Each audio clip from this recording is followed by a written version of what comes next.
He coined the metric quick ratio at the first SaaStr annual, which every top SaaS startup has gone on to put in their pitch decks. He's led big rounds in Slack, Yammer, Intercom, Greenhouse, Box, and so many other iconic SaaS companies. Please welcome Mamoon Hamid, General Partner of Social Capital.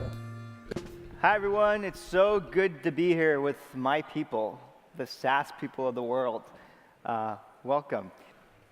You know, as SaaS people, we dream about things at night that I want to make sure this goes. Can we click? There we go. Okay. Works. All right. This is what I dream about, and I'm sure you all dream about the exact same thing at night, right? Don't lie. Don't lie. It's this perfectly parabolic curve that grows exponentially. You know, you sell some, you expand some customers, you add some reps, and it just keeps growing and growing and growing, and it makes this beautiful curve. This is all about what we dream about, right? Well, this is someone's reality. You may think it's a very lucky company, but it's actually a company's dream that turns into a nightmare. So this is all what we think about, right? It's too damn high. Well, it's not actually. We like exponential growth, and if we can keep it going forever, that's great. We can go public and make lots of money for our investors. But it's not really that, actually. So let's go back to that company. We call it the Not-so-Fictional SaaS company. This is the first year of operations. It grows from 0 revenue to about $1 million in revenue, which I think is a pretty good outcome for a SaaS company. It grows 33% a month for the first year, and we should be pretty happy about that kind of growth. But let's break it down into the sum of the parts, which is the new revenue, the expansion revenue, the churn revenue, and then some contraction revenue. Looks pretty good, right? I think we'd all agree that this is pretty traditional, what we expect to see from a SaaS company in its first year of operations. Well, we start to see some yellow, and the yellow is early customers who decided that they didn't like the product or something or the other. So maybe some looky-loos or something of that ilk. So then we look at the next thing, which is our beloved quick ratio. I think many of you may know about the quick ratio. We coined it at this conference 2 years ago. And we see that this quick ratio sort of starts to hover down to 4 on this logarithmic graph here. And for those of you who don't remember what the quick ratio is, I'll quickly define it. But what this really means is that for every $4 of revenue that we're adding, we're losing about $1 of revenue in that given month. So just to define the quick ratio again, it's brand new revenue from new customers. You add to that expansion revenue from existing customers, and you divide that by customers that you've lost or customers that have contracted. Quick ratio. And a bunch of data suggests that a quick ratio of 4 is quite desirable, 4 or above. And so that red line indicates this quick ratio of 4, and it looks like, you know, our not-so-fictional company stays above that ratio of 4, which is really good. So then let's look at the next thing, which I think all of us look at, which is churn.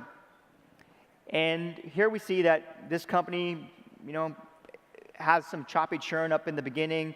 The blue is the gross churn, the orange is the net churn, and we like companies that have negative net churn, which is what this company still has.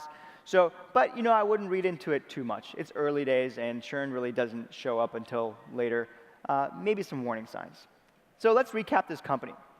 It's gone from 0 to $1 million in revenue, pretty good. It's mostly organic growth, probably 0 or maybe 1 salespeople, or you as a founder or the salesperson. It's got this quick ratio that's hovering around 4, which is pretty good. And then you've got negative churn. So check, check, check, check, check.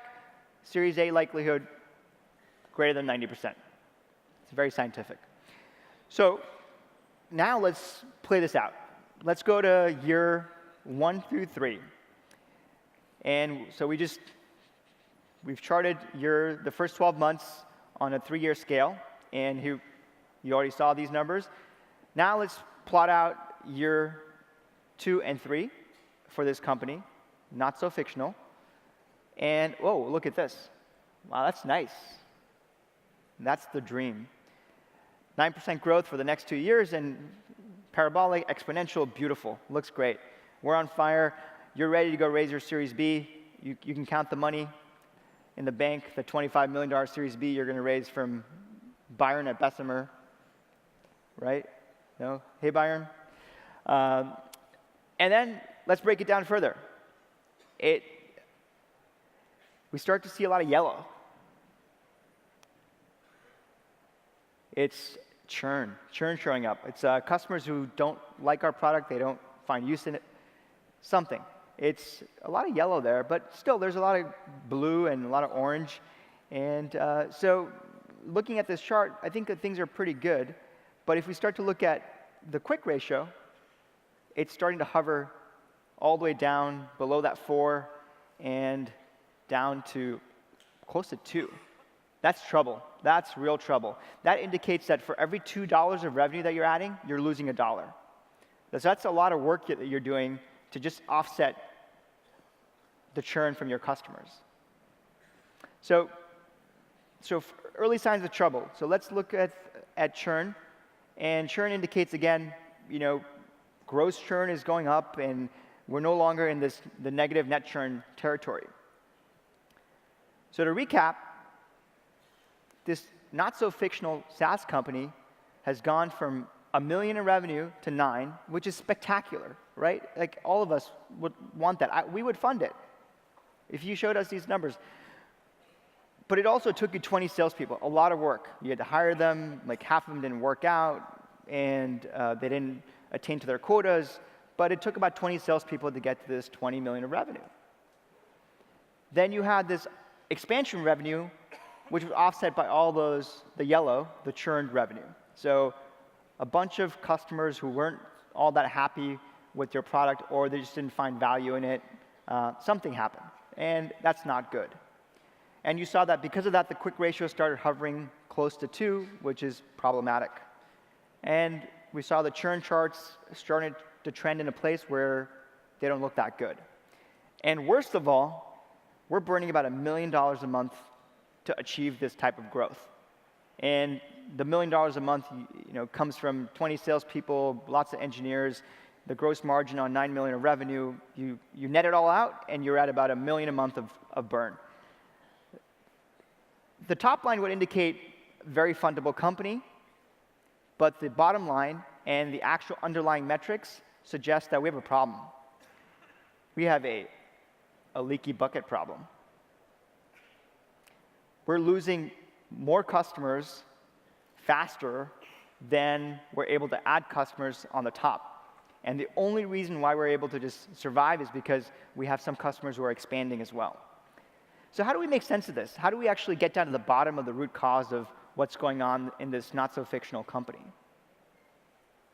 What we've failed to do is actually look at the product market fit of our service. We haven't really gotten down to why people use the product that we're selling to them. So we have to look at churn, expansion, and contraction of MRR is actually just a lagging indicator of success or failure.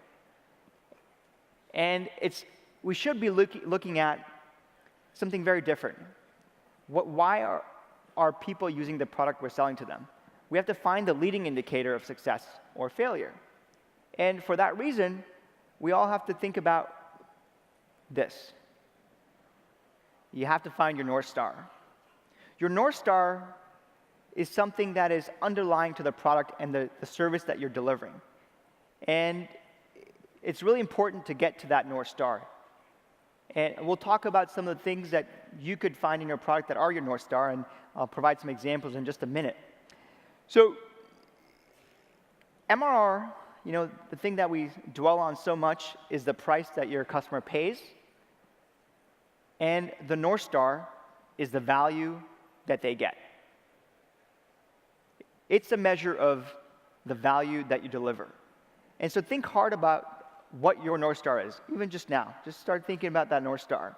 And many of you may already have something in mind that measures true value from your service. So maybe I'll go into some examples. So this is a particular North Star for a particular company that exists out there today. It's daily active use to monthly active use, the ratio between the two. So for how many users that come to your service monthly actually use the product on a daily basis. And here's a company. It's not a fictional company. It's a real company. And it has this daily active use that hovers between 45 and 50%. And then it's got these big troughs, big valleys. And we'll talk about why this company has valleys. And to give you some perspective, here's a company that we all know about. It's worth about $400 billion that has a DAU to MAU of, used to have a DAU to MAU of 55% up until 2012, and now it's actually jumped up to 65% in the last 5 years. But just to compare apples to apples, of the first 5 years of actually 3 years of this other company with the choppy DAU to MAU, I provided sort of a leveling of 55%.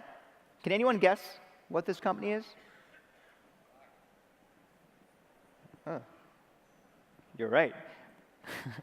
No mystery here. So, and the reason why there's valleys is because there's the holidays and people don't work during the holidays, and it clearly shows up in the Slack data.